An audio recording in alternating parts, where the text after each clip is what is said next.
There we go. I did Um, that as well today, if it helps, though. Thank you, Becky. That makes me feel a bit better. Hopefully I don't get shouted at too loudly. Breakout rooms, folks. What we're going to do is just go into some breakout rooms, and I want you to reflect on your existing experiences. So reflecting on a lead trip that was positive and maybe one that was a bit negative. And what we want you to do is kind of share what behaviors were exhibited in that experience to lead it to where it was. As ever, we're going to want a spokesperson from each room just to come back and feed back to the room. Um, Now, there's 12 of you at the moment, so what I'm going to do is I'm going to put you into three breakout rooms. And then we'll have you guys come back and share. But when we come back and share, I'm more than happy if people want to jump in. If it was their experience that is being shared, feel free to jump in and give a little bit more. Um, right, breakout rooms. There we go. So I'm just checking they're even. They are.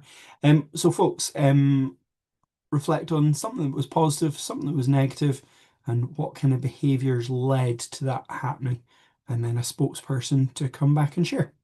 Any questions or happy with that, folks? All good.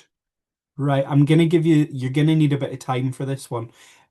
So I'll probably give you, where are we now?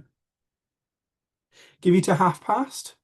That'll be loads of time, but I suspect, I mean, if you find you've got too much time, feel free to message me or jump back in the main room.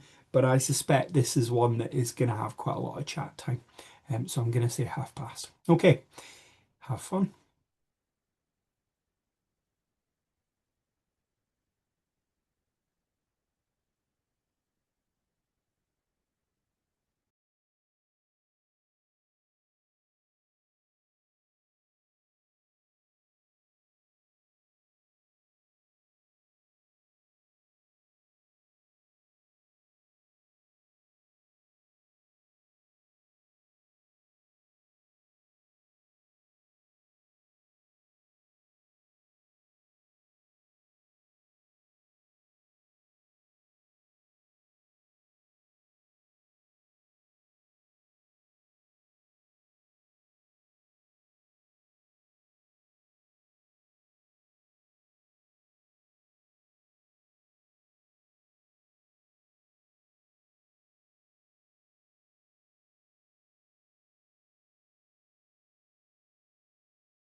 Mm.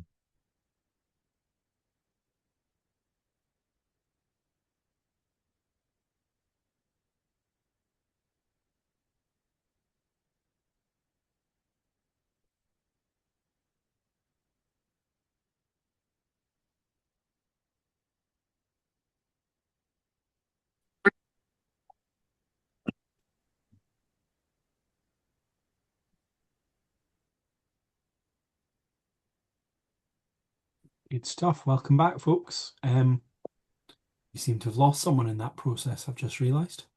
Um, okay, folks, who was in room one, and who was the spokesperson?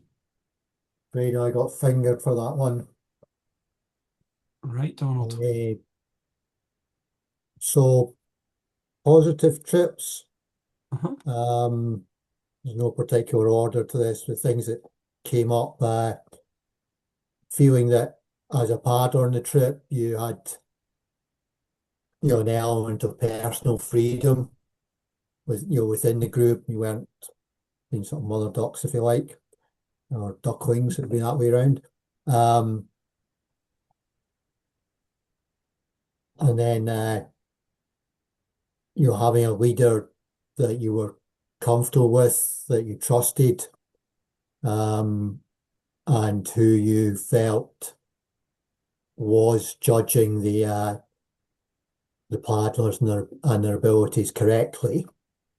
Hmm. Um, Generally, if it's something that the leader's done before, a trip or whatever, they know the area, they know the river, um, then that's going to help with a sort of positive feeling about a trip.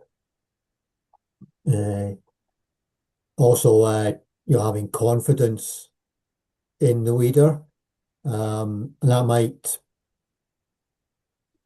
might come from, not necessarily come from only from on the water. It might be how they deal with things, setting up the trip, or planning it with the group the night before or whatever. And also that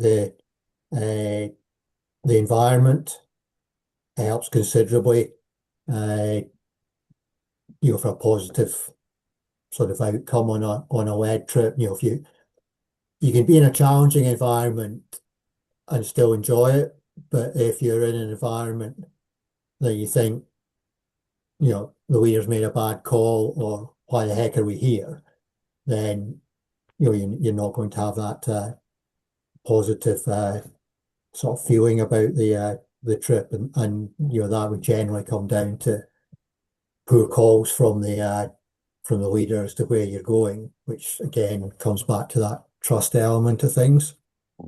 Okay, yeah. So that was positives. I Do you tell want you what, negatives just now, or do you want to go around the groups no, a bit?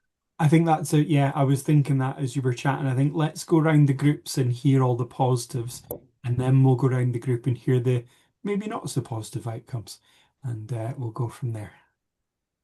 Who's room number two then? Who's our spokesperson? That would be me. I've just Brilliant. written down some words really, rather than whole things while we were chatting. Hmm. And the positive side, we would our leader would be inspiring. They set appropriate challenges. They're relaxed, supportive, calm, engaging. They appear confident. They've got a plan, but it's a flexible plan. So they've kind of got every eventuality covered. Okay. Um, we also talked about challenge by choice, Mm. empathy, and adaptable. There were lots more, but I got engrossed in the conversation and sometimes forgot to write things down. We've all been there. I've been there far too often. Thank you for that. Um, room number three then. Who is our spokesperson? I can do that to start with, Lyle, if you want. Thanks, Ken. Yeah. So the sort of things that we wrote down was having a leader that will explain things clearly, and the reasons for the routes that are going to be done undertaken. So it's that sort of decision-making process. Uh, Somebody that's inclusive, you feel safe with, and having confidence with them, and that's in their decision making during before and during the trip. their ability, and that's not just their paddling skills, but ability to deal with situations. Again, positive, somebody that remains calm but can be firm when needed, and that they have varied styles of leadership appropriate for the environment and the group. Yeah, brilliant. I think, listening to those three, it sounds like we're very much singing from the same hymn sheet. It feels like, all of that kind of feedback was very much about being in the right place at the right time. And, having a leader who is capable and competent to be there and adjust to the team is kind of my main takeaways. Has anyone got anything else or a specific example you want to kind of share with the group? No. Okay, let's go on to the maybe not so positive outcome days. Donald, should we go back to you? Okay.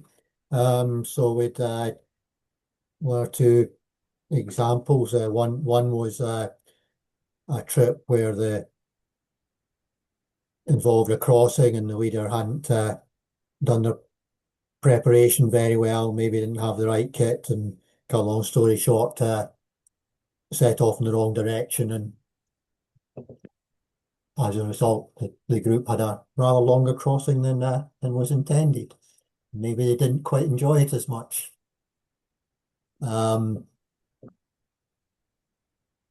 We talked about leaders who maybe weren't reading the group properly, and that I guess instilled a feeling that they weren't doing their job, if you like. So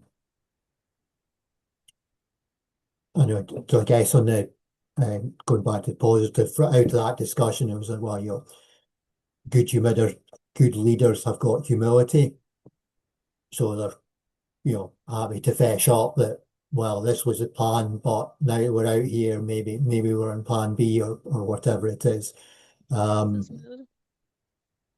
than just pushing on with something. And another example we had was a leader who was making decisions for their own benefit rather than the group's benefit. And that was a trip I was on, and there was steam coming out of my ears by day 2 and more steam by day 12.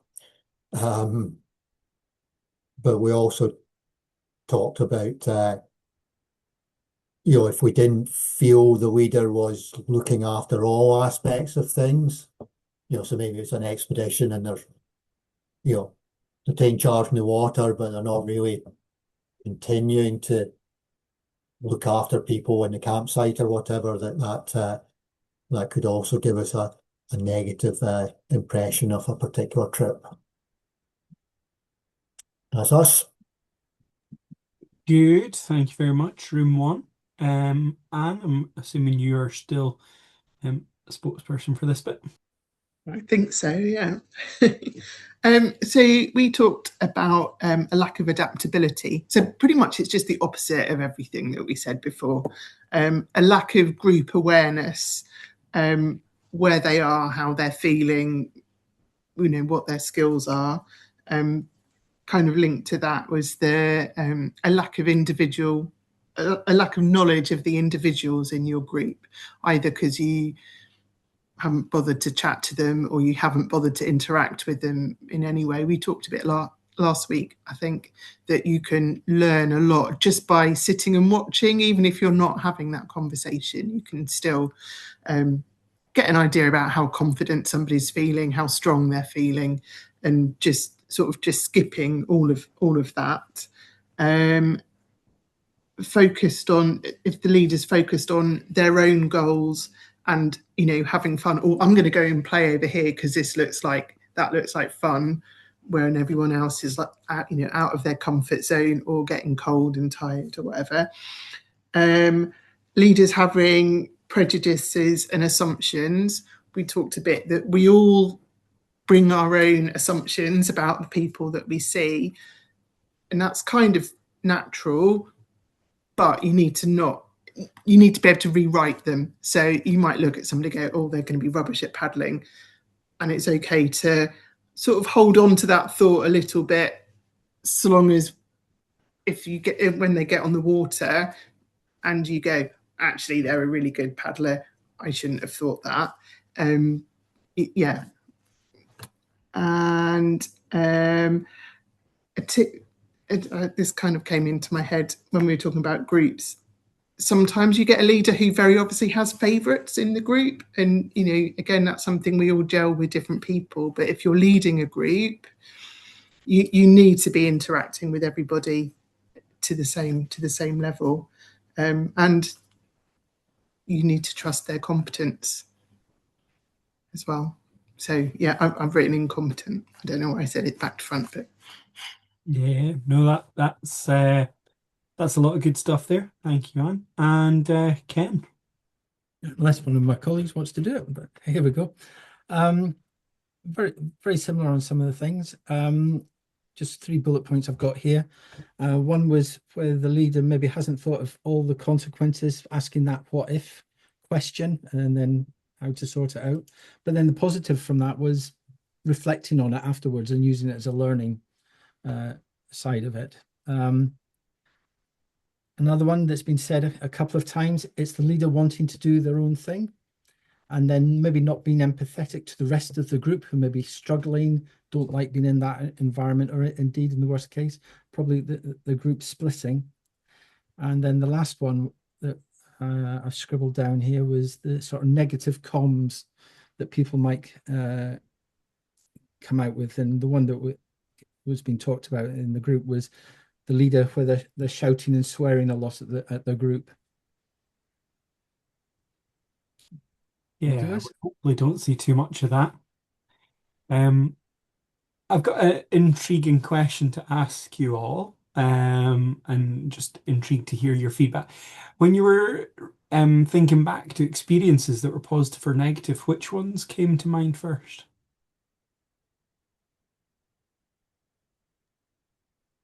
Feel Positive free to come off for mute me. and share. Sorry, Andrew. It's positive for me. Good. Yeah, positive for Yeah. me too. Yeah. Positive. Becky's thumbs down, negative. it was Oh, it's definitely the negative ones that popped into my head first. yeah, okay. It I'm sounds like going- we're about 50-50. I'm going to say positive, Lyle, but that was because that was the way they came. You had them on the slide. Oh yeah, I might have influenced it. That's a really good Yeah. point, Ken. That's a really good point. I might have rigged the vote. I didn't mean to do that. Yeah, no, I'm just intrigued. What I've generally found is that people will recall those negative experiences quicker than they'll recall the positive ones. Those traumatic things, and I do use the word trauma deliberately, are the kind of things that tend to come back to us before we go, oh yeah, remember when I had that lovely paddle and the leader was so good and he was adaptable and it's the ones where you go, oh my God, that was a car crash. I'm glad I Yeah. survived that day. They tend to be the ones that come back to us Yeah. first. Now, I'm really pleased that a lot of you aren't in that situation, but yeah, I know I think though that I think the negatives maybe stay with you longer, but in my case, I had a really good positive quite recently. Maybe in 6 months' time, it will still be the negative that stays there, and the nice day will have got blurred into a lot of other nice days and won't stand out so much. So yeah. Yeah, that's a good point, Janet. Yeah. So yeah, just the reason I say that is it's obviously important about how we manage our groups and make sure we're doing appropriate trips. Now, even the fact that you guys have turned up tonight makes me think that you're already considerate to these things. It's like when people turn up on safety courses, I say, well, if you've turned up on a safety course, you're probably already on that thought process. It's normally the ones who haven't started that journey who end up in bad places, either behavioral wise or safety wise.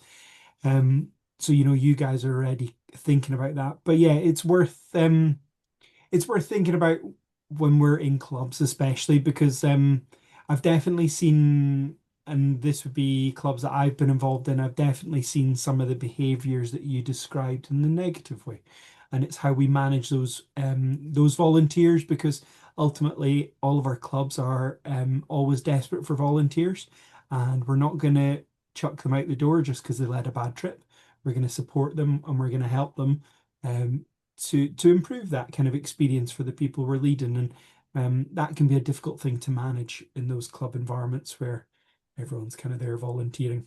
So yeah, that's a difficult one, but one worth considering. Um, because yeah, the example I can think of, I've spoken to a few people who've come along on safety courses with me, and they've said, "Oh, I'm actually really quite scared because of this incident that happened." And when we chat about it, it feels like, that leader was kind of out there for themselves, and they wanted to go and paddle that bit of water. So let's set up a trip and we'll all go paddle it, where it might not be appropriate for everyone. So yeah, but as I say, I don't expect you guys are in that situation, because, well, you already signed up for these workshops for one, so I'm sure you're kind of in the right kind of thought process. I'm just going to share my screen very briefly.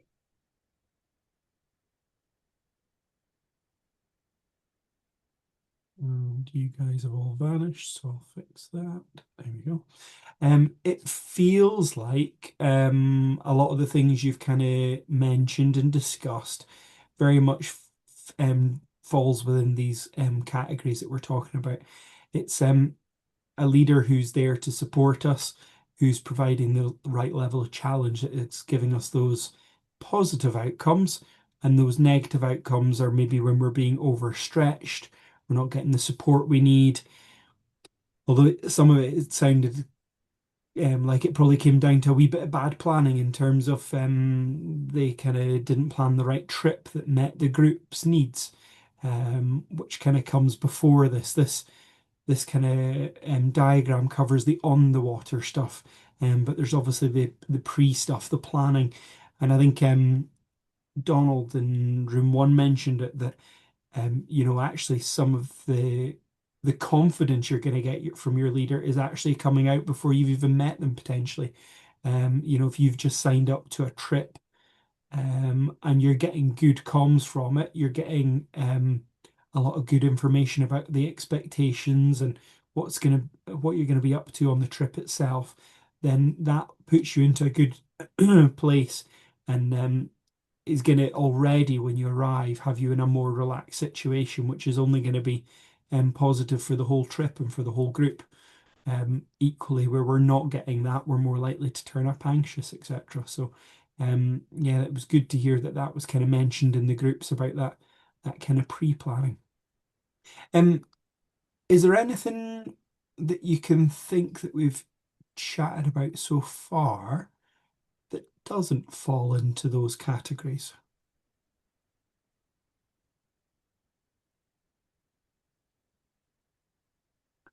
Quite quiet tonight, team.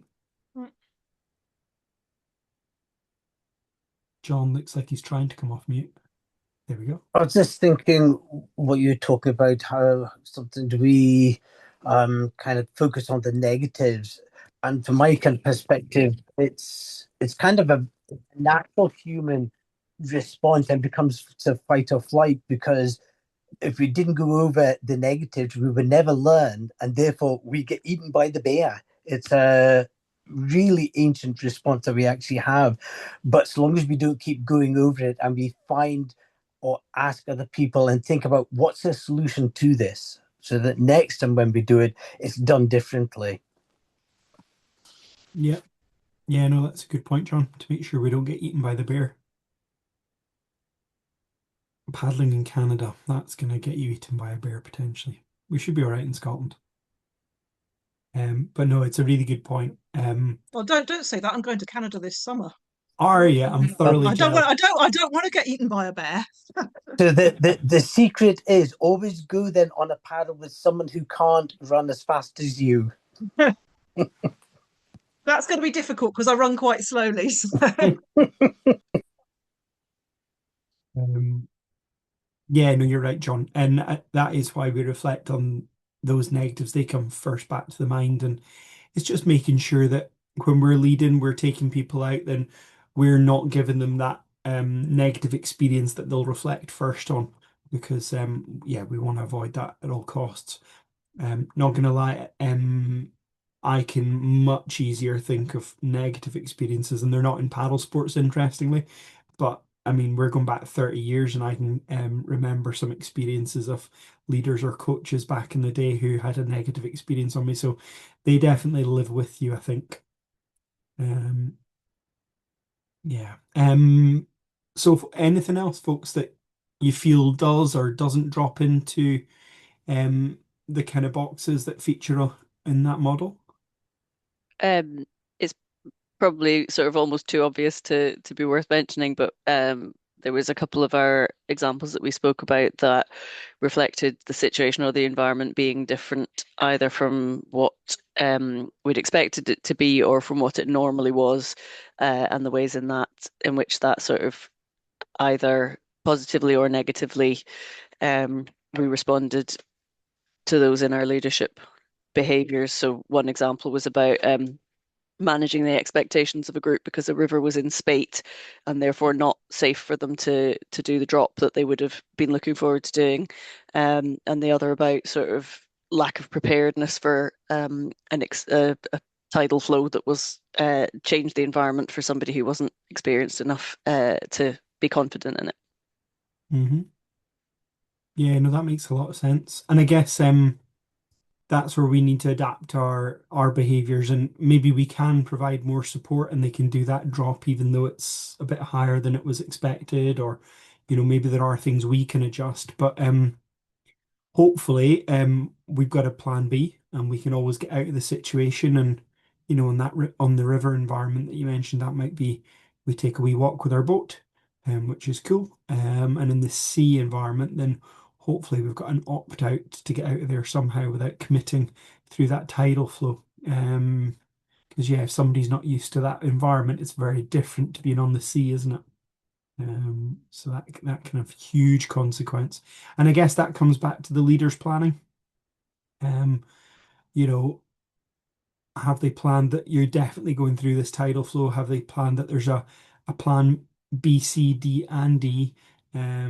Should that level of challenge prove too much to some of the group members, and how do we support them through that? And there's various ways we can do that, but yeah, hopefully there's adaptability in the plan which allows that to happen. Any more for any more?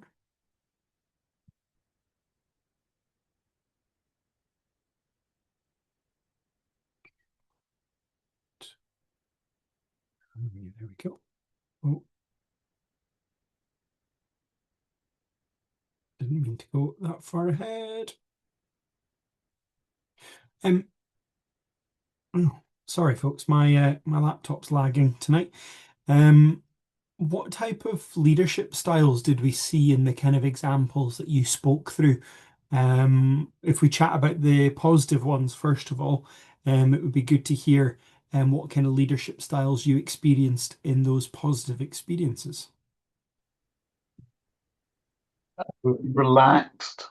Um, the leaders in that particular trip, I'm thinking of they knew a lot of the paddlers. They knew what they could and couldn't do, and allowed them to push their boundaries. So it was very much it wasn't controlling. It was definitely sort of we're all out for a paddle, we're all out to have fun. We know what you can do, and we'll guide you through bits you may not be able to do. Yeah, no, that sounds like what we'd kind of expect. Anya? Yeah, well, also that the leadership style matched the situation. Yeah. So even though you can be in a bad situation, but it's, you know, being solved in a good controlling way, that's a Hmm. good experience. So yeah, that's my point. Yeah, no, that's a really good point. That leadership style should be adapted, and yeah, no, definitely. Good. Anyone got any other thoughts? Yeah, John? I would just say I think sometimes when I've been a participant in groups and something that I've tried to emulate as a leader is I think we've been talking about sort of leadership styles as they can be sort of direct, demanding, but then sort of relaxed. I think, a really good leader sort of recognizes situations when it's time to sort of tighten the reins a bit, and then when you can sort of let your group go. And that can just sort of be, quite fluid and quite loose. And some of the best sort of paddling experience I've had is when people have been quite direct with me, and then once I've sort of gained a little bit of confidence, they worked on some skills, they've given me sort of free rein to go and paddle in the river. And I think it's sort of recognizing when those situations are appropriate. Yeah, yeah, yeah. No, that sounds really good, Lachlan. Yeah, absolutely. Yeah, I think it's this idea of the leader sort of being reactive, an awareness and being reactive to the group. And I, one one of our club members were talking. It was a leadership training course, and I was talking about being adaptive within a group. And they came out with this statement which sort of slightly shocked me at the time, and I decided at the end of the day it was probably a good thing. He said, "Yes, Donald, we know when we need to listen to you." And I thought, okay, so they're quite happy with the relaxed style, but they knew when the chips were down that my leadership style changed, and they knew they needed to listen. Yeah. And sometimes you do feel a bit of a gear change almost. I was assessing on Saturday, and the second leader came in as the second leader. He'd seen the first leader lead for a while, and he was very relaxed. And I was like, okay, this is appropriate, but I'm intrigued to see how this pans out. And then once we got to the grade three, gear changed, and I was like, oh, there we go. He's up front. He's very much in charge. I was like, good. And that's exactly what I was hoping to see, some adaptability to what was going on. And that's key, isn't it? Adjusting, and he was very non-controlling to begin with. He didn't get super controlling when we got to that harder challenge, but I definitely felt it. I don't know if the group members did, but I was like, oh yeah, there we go, good. He's adjusted based on the situation and the environment, appropriate for the group members that we've got. So yeah, no, that's really good. And I guess folks then in those not so positive examples we had, what type of leadership styles did we see there? Was that part of the problem?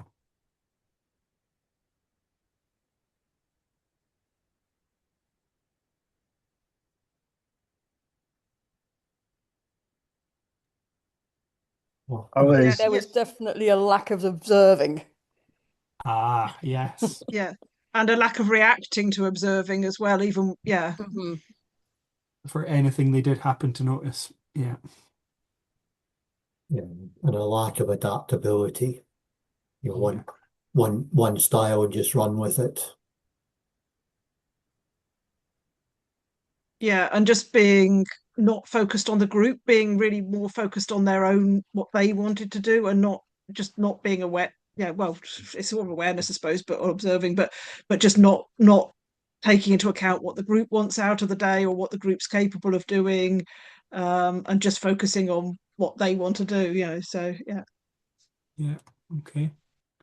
And John, were you wanting to speak as well? Yeah, I was thinking, yeah, it's people spoke a bit about it, that adaptability in ever-changing circumstances, and thinking, right, this is where we are. So what could be the worst case scenario that could happen? Right, that's been planned for. And you're always kind of keep going over these things. So you're trying to be ahead of the game as much as possible, so it doesn't go absolutely pear-shaped. And if it does, that there's not an almighty blind panic happening. It's a case of, right, this is where we are and this is how it gets sorted out. Yeah, what you described there is the A in CLAP, isn't it? Anticipation or avoidance, and making sure that we don't end up kind of in that situation. I think in terms of leadership styles, let's have a wee look at them, and that might help us draw out some more of the kind of specifics. That controlling leader.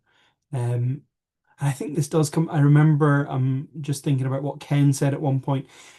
He said the positives were when, the leader explains what's happening, why certain decisions are being made, why we're doing certain things. That would be we've got the opposite in controlling, that they don't explain the action, and it's their way or the highway type thing. And I think while that might not feature in a non-controlling leadership style, it kind of should. We could just have a very relaxed leadership style where we don't really have decisions being made, but hopefully we're seeing the involvement of the group for those decisions. And ideally, the group should be able to know some of the things themselves. If you're planning a crossing and you said, right, guys, we need to be at this point by 1:30 or we're not going, then, if they've got a watch on their buoyancy aid and they see it gets to 1:31 and we're not there yet, then they should already kind of know that decision. And, there shouldn't be any kind of discussion required, because you came up with a good plan on the beach for a reason, and you kind of should be sticking to that without changing. Um, Anything that we're seeing, those kind of words there that we can pull out and link to the examples we've kind of discussed? The indifference. Ah, Indifference to people's feelings or level of enjoyment. Just playing on regardless. yeah, that's never good. Any others? Yeah, I was thinking to add to that, that's something that I was mentioned in the past sort of previous speeches. Sometimes paddlers just want to go out and just have a nice, and it's not to say it's an easy paddle, but just to enjoy the environment, the river, the wildlife, and those things can also be really fantastic days out. We don't need to go for the biggest sort of waterfalls and let's do all that, because that's, to some people, that's just not fun. Absolutely. Yeah. And that's knowing our group members, isn't it? And adapting to what they want. The one example I have of that never leaves me is I had a lady came along on a paddle sport leader assessment with me for as a mock student, and she'd kind of paddled a bit of whitewater before, but as it transpired on that trip, she only did it because her daughter did it. She didn't really enjoy it. She just was wanting to do something cool with her daughter. And yeah, she loved the environment. She just loved experiencing nature from the water. And yes, I think we had that kind of discussion 2 weeks ago, didn't we? We need to make sure that we're hitting what our group want, and we're not kind of on our plan and assuming that they want what we want. If we want to do major crossings or we want to do big waterfalls, then that's potentially not what everyone that we're taking out wants to do. And we just need to make sure we're providing solutions for them, and we're adapting our trips for them as well. Yeah, the lack of adaptability comes up time and time again in this conversation, doesn't it? Yeah, there is nothing more that depresses me on an assessment than a aspirant just ploughing on with their plan and ignoring their group. I'm not going to lie. But that is assessment-itis sometimes for you. So there we go. Cool. I've got another slide on leadership styles.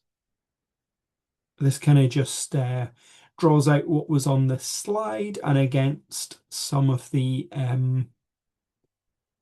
things you might see or hear on a trip. That kind of autocratic is very down the line. This is what you'll do. Laissez-faire is very much at the other end, which might be, I'll meet you at the bottom, I'll meet you on the beach, and then giving the people the opportunity to go and explore as much or as little as they want. And then that democratic in the middle, which would be good for people who definitely need the support of a leader. The laissez-faire will work well if realistically they could probably be there without you. Whereas when we're with a group who need us in that situation, that kind of democratic approach is going to work a lot better. And that kind of sounds like what came out of your discussions.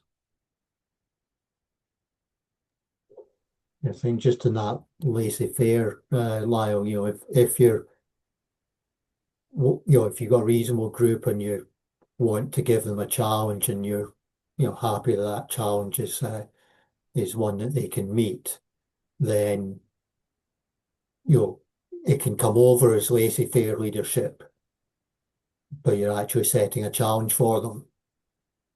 Yeah, that's true. We might set a challenge and then sit back and give them that opportunity to explore. Yeah, absolutely. Um, I guess when I've seen laissez-faire in action, it's been even more relaxed than that when it's almost just like mates going for a paddle is the way I describe it, where they're just out having a nice chat. Everyone had a lovely time, but we didn't see any leadership. And yeah, that does happen on occasion. Um,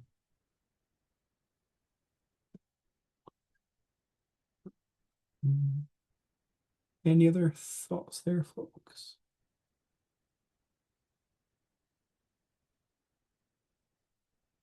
So, oh, Becky's got her hand up. Sorry, Becky. So just a question. I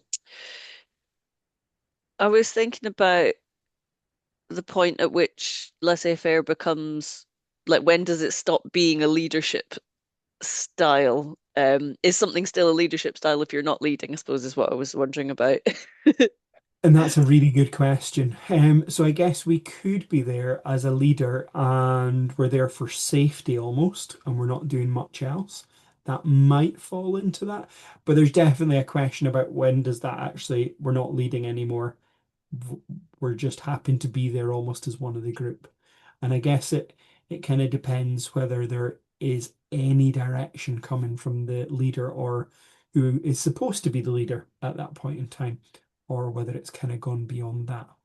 Um, I'll meet you at the bottom or I'll see you on the beach just sounds like you're on your own. it See you when does. you're finished. It feels a little bit too far, doesn't it? Now, it's not to say I don't say it to folks, guys, I'll see you at the bottom of the rapid, but there will have been some preamble before I've just said, I'll see you at the bottom of the rapid. It's kind of the end of that. Um, yeah, if we've got to that stage, we're probably not leading. And it could be appropriate, but it's probably because our group don't actually need lead. I'm sure we've all been on those paddles with a bunch of friends and nobody needs lead. We're all just out having a nice time. And that definitely falls into that category. But don't turn up with those people to a leadership assessment because it's not going to have a successful outcome, not because it wasn't appropriate, but you just didn't show us any leadership. So it's really difficult to judge your leadership on it. Um, so yes.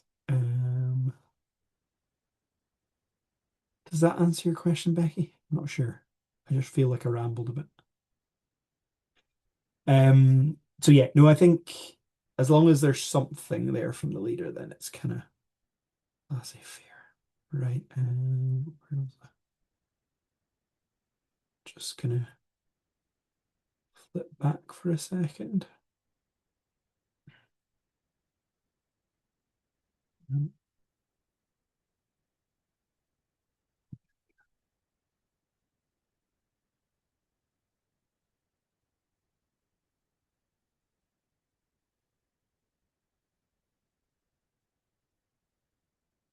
I'm hoping you can see my screen now. Yeah, some nods. Um, I guess ultimately then, we're talking about better leadership behaviors in this evening. And what it comes down to is that kind of ability to adapt, the ability to read people and to adjust your kind of behaviors and actions to respond to them, to support them, to allow them to get the most out of the trip that they can. And it's one of those things that's ever changing, isn't it? We can't sit in one mode all day and expect our group to have had a good and safe, enjoyable time. We are going to have to change, and I think that is the biggest job of a leader is knowing when to change and how to change. That's why we chat about between training and assessments that we go out and get a wee bit of experience. We do the job so that we start to recognize the cues that means we need to adjust and also how we may adjust. So that if we are going for a leadership assessment, we can have those in our back pocket and we've got almost recipes ready to go. So if we see something, we can try what we tried last time. If we don't have anything to refer to because we've got no experience, it's very difficult then to kind of make it up on the spot and get that right. So that's why that kind of level of experience is really important, because it allows us to adjust our behaviors to suit our group. Ultimately, there's so many jobs that we do as a leader, and this is a key part of it, to keeping our group cohesive and making sure that we're all having that safe, enjoyable experience at the end of the day.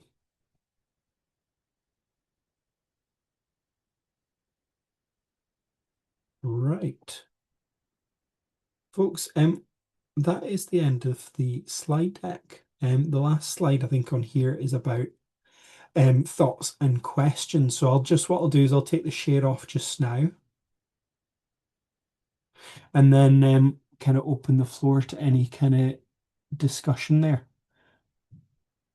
I thought we would have ended up in a rabbit hole by now about somebody ranting about a leader that was awful, or someone telling us about a leadership experience that was amazing, because this is often quite triggering when we get into these conversations, if I'm very honest. Yeah, I don't use the word trauma lightly, but there is definitely trauma in some of these experiences. Any thoughts, questions, folks? I was just thinking of you were making me think there with when we were saying before about negative experiences coming to mind more easily, that when I had been paddling for a little while, I realized this trend where anybody that you spoke to who had tried kayaking but not taken it up, they nearly always said, I went kayaking once, I nearly died.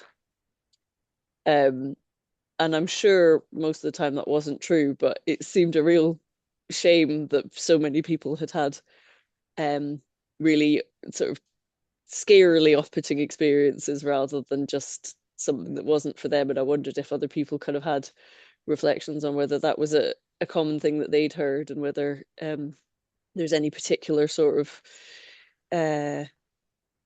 factors that you think might be behind that. One of the things I thought might be is university clubs, which are certainly in my I didn't do kayaking at uni, but our club was notorious for just chucking people down rivers that were far too hard for them and just saying keep smiling and you'll be fine, you know. Yeah, so I guess I definitely see, like, I've picked up a few secondhand boats, if I'm honest, from people who've retired from paddling, and there's always a trauma story that goes with it, always. We went out on this trip, it was awful.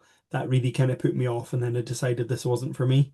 So I think us being supportive and not pushing people too hard is really critical. I think there's the danger that folk assume just because they can do it, other people can do it, but that doesn't mean to say they can do it with their level of experience. I'd also like to defend uni clubs a wee bit because I think they're getting better. I think post-COVID, they seem to have relaxed a bit, if I'm honest. I work with quite a few uni clubs, and the challenge has definitely gone down massively, partially because they've lost a skill set, if I'm honest. Because there was a few years there where the freshers weren't getting boosted up by the experienced paddlers. So everything's came down to a lower level, which in itself I don't feel is good, but I suppose on reflection, it's probably not a bad thing that they're not doing freshers trips to the Etiv anymore. That's not a bad thing, let's be honest. So yeah, I'm hoping uni clubs are going in the right direction. They're certainly being coerced or forced into more leadership and safety training than ever before, which, yeah, I hope is a positive outcome. Anyway, I'll shut up because others will probably have reflections on that. I was then thinking about, yeah, to sort of see trauma in that if someone's had a very first swim, that can be a really traumatic experience for them. Getting out to the boat, it's cold, it's dark, they have to swim to the side, and spending some time with someone when that's happened. And I mean, I'm trying to think, I had my last swim, it was on the Mick, and it was quite high a few weeks back, and it was a hard swim. And just having that time just to go, right, this is what's going on, this is what's happened, to spend a little bit of time, collect, and then actually move on. Because recovering from that can take time. I mean, I used to paraglide, and I have had some pretty major, well, 1.5 actual probable death experiences, let alone the rest, and psychologically coming back from that and then getting back into it, it takes a long time. Yeah, yeah, you're So, right, John. yeah, so from a kayaking perspective, it can take a long time if something's happened that's kind of freaked the brain out. Mm-hmm. Another thing that I think is important is that leader is good with debrief. Because sometimes been on like trips, courses, and it's it's been kind of a bad situation happened or something, and then we just finish and bye. It's like the thing didn't happen. So I think good debrief is a big part of good leadership. And I also remember from that sheet about the British canoeing leadership model is that it's person-centered or like participant-centered leadership. So I I think that's a big part of it is like where are my participants? And usually if it's something that's been a bad experience, it's like the self-centeredness of the leader that works in the wrong direction because they kind of think, okay, if I'm just show off my skills, then people will model that, and that is not necessarily the case. So Yeah, I've seen a lot of nodding as you speak there, Anya. Yeah, I think also it's not just this kind of like physical trauma of having a bad swim. It's how, I mean, I nearly gave up paddling about 3-4 years ago because of bad leadership from other people. And it wasn't because I'd had any particularly bad swims. It was because of leaders putting down my paddling and trying to big themselves up. And actually, I think, the people involved were all people who are actually quite insecure themselves and and therefore needed to big themselves up and put other people down. And but there was a couple of people who I still won't paddle with, who have turned it around, and actually I got quite cross about it, and it made me do things that I wouldn't have done otherwise, which is good. But it was between a decision between, do I believe what other people, well, not other people, but 2 or 3 people who have got a degree of authority are saying, or do I do what I think I can do? And I do, and I got cross and did what I thought I could do, but that wasn't really a physical trauma. There was no bad swims involved. Actually, on both occasions, that I had really good days. But yeah, that was just the leadership itself and the leader's attitude to other people in the group. And I think that's, you can say people have had a nice day on the river, but they've been right way up in boat or whatever, or they've rolled up or whatever. But then you get belittled at the end of it, and that's just it's that communication, not just while you're on but when you get off the river and on what's said afterwards as well. Yeah, that all has an impact, doesn't it? That sounds pretty awful, your experience there, Janet, if I'm honest. Yeah, I'm glad you got past that, got cross with them and went and did your thing. Yeah, I mean, in the end, actually, it's positive. It meant I went and did, paddled in Spain, paddled in Norway, did more paddling, but it was, either, do I just say, well, I'm nearly 60, I'm giving up and that's that, or do I say, fuck it, I'm gonna, no, sorry, but I'm just gonna go for it because I'm not gonna get put down, and I'm not gonna be pigeonholed into being an old lady that can't paddle. Well done. Particularly by people, although they've got coaching tickets, they've actually been paddling for 20 years less than me. So. Yep, yeah. No, a bit of paper isn't everything. Experiences a whole lot more. Cool. Is there a kind of inevitability when you've been leading people in moderate stuff and you want to push yourself into advanced stuff that you actually find it less easy to push yourself and just go with it and forget about the rest of the group and let somebody else take that responsibility. Something I've been asking myself, because I did some stuff in Norway last autumn, and I'm going to Shetland later in the year specifically to push myself. But in Norway, when the environment was really tricky and the group was getting spread out, I wasn't willing to push myself because I was worried about the group. And I was really annoyed with myself that I got this big trip. Is that just me? No, I think that's because I've found that as well myself.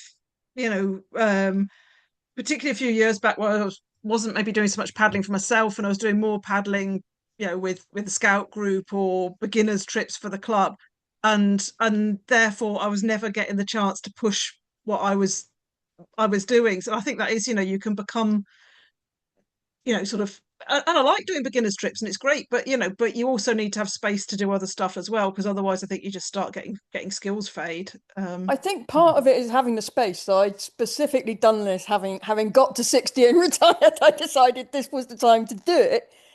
But if I go back to when I was pushing myself in moderate water and I hadn't done leadership training in kayaking, and I would just do what I needed to do and let somebody else worry about the group. And it just seems much harder to just do that surrendering to, yeah, they've got that in hand. I can just go for it. If they say go for it, I can just do it. Now, it probably didn't help that there was somebody that I knew on the trip who was not paddling at their best. So I was aware of things going on that I just found it even harder to switch off. But I'm kind of hoping I can get myself out of that when I go to Shetland and just let the guys that are running the trip take responsibility for me and everybody else. Because otherwise I'm not sure I can push myself into it, and I'll just be going for the tamer stuff, not accepting the challenges. As someone who paddles with you, Julia, I think there is an element of it being that you're a very caring and empathetic person and that you struggle I'll to keep switch going, off. Becky, yeah. That you struggle to switch off from doing that. And if you combine Yeah. that with the fact that you've got all that leadership stuff in your head, then it becomes a very, I'm in the middle of speaking, love. Sorry, just take one. Sorry.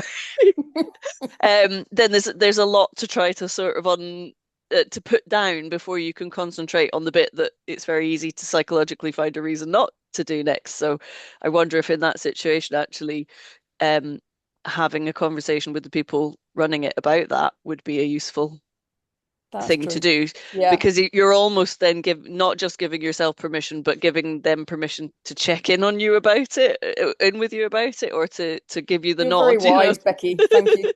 I am. I charge very high amounts for this advice, you know. Thank you. Part of that good leadership, isn't it? That the leader should be checking in with the group members as what they want to get out of something. And if they don't, and you're a group member, feel free to tell them, because that's why you're there. Yeah, definitely. And it can be a hard thing to disconnect because, yeah, I'm not sure I ever totally switch off from the group around me, because I spend so much time in that mode. It is difficult to switch it off and go, oh yeah, I'm just here to play, am I? I always get caught in that place in Pinkston on a park and play where I'm there just to mess about, but actually there's all these people around and I'm like, oh, are they okay? Are they all right? So yeah, speak to the leader and yeah, I guess hand over that to them, like have that conversation. I used to know someone, and it's on subject, but maybe not, who's a circus performer. And when we're sort of working together, he used to say, right, what I do before I go on to performance, I push the button on my chest, I'm now performing. And once I've finished, I push the button, I'm out. To make that mental switch between I'm in this mood or I'm in that mood. And they did it amazingly well. You could watch them physically do it and suddenly going, yeah, performing, not performing, rather than people who kind of are performing the whole time. But it's a difficult one to not do when you've got it in your head, say from kayaking, thinking, oh yeah, right, there's this and this, and then thinking, actually, no, I'm not here to do that just now. Someone else is leading the trip. Yep. Yeah, absolutely. Yeah, nice if you can have that switch. I don't have that clarity in my head. Yeah, I guess it's also if you've got somebody else that is designated as a trip leader, it's kind of, assuming that you have confidence in them as a leader and they're not somebody you think is a bit of an iffy leader, then just saying, right, just having to keep reminding yourself that, they're a competent leader. They have offered volunteered whatever to lead it, or you're paying them to lead it or whatever. And and trying to tell yourself to sit back. But as long as you've obviously, if you've got a leader that's a bit iffy, then that's different. But assuming you haven't, then it's just trying to be strict with yourself, maybe. I don't know. But yeah, it's hard to like if something starts going a bit pear-shaped, it is a bit hard to sometimes not wade in, isn't it? But...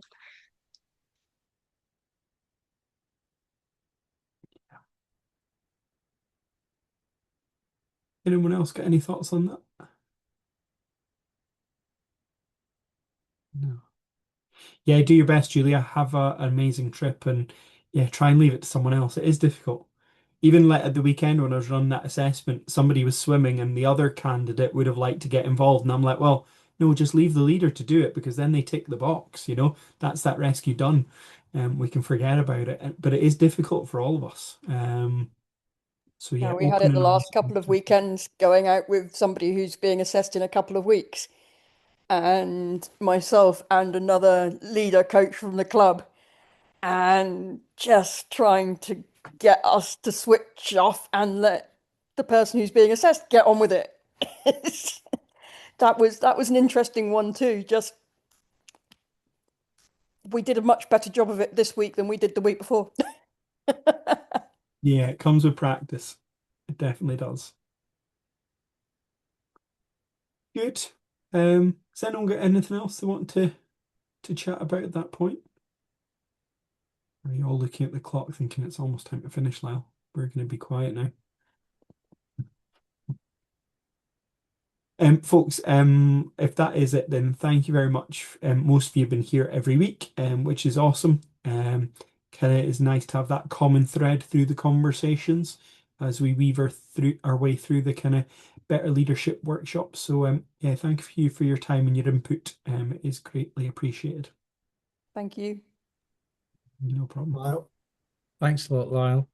Cheers. Thank you. Thanks. Thank you. Thanks very much. Hopefully see you on the water.